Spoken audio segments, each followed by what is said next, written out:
When I was 14 years old, I eventually decided, you know what, I'm gonna do it. I'm done living.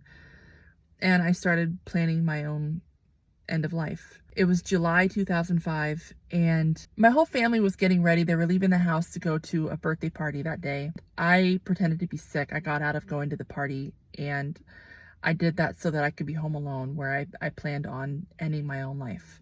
And I remember that morning, I could hear the rest of my family kind of shuffling around in the house, getting ready to leave to go to this party. And I was sitting in my room, and I had my laptop open, and I was just scrolling through different posts. And suddenly I came across this news story, and the headline is what kind of caught my attention. And it said, stepmother sentenced to 8 years in prison for fatal beating a 4-year-old girl. And immediately that headline stood out to me because I just was so shocked. How can you only get 8 years in prison for violently murdering a small child?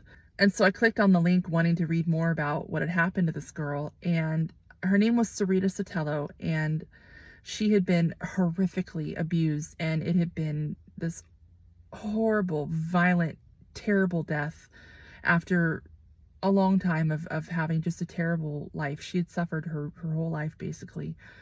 I was just like, I felt this fury explode in me, and I just was like, I was so angry for her and for all the children like her and for myself, and I just was overwhelmed with the sense of how unfair this is for children to have to go through something like this. And thinking about it all, thinking how not only did she go through all this, she died this way. She died suffering in this horrible way. That's all she ever knew. I kept scrolling and reading the news story. And as I did, the news page, it had a picture of her. And as I scrolled down, the picture was large and it filled my entire laptop screen.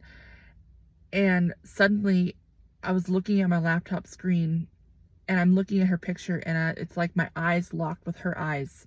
And I just felt like I was staring at her, and I just got so sad for her. And I got so overwhelmed. I was feeling so much in such a short amount of time. I couldn't take it anymore. I slammed my laptop shut, and I just tried to forget that I had seen that.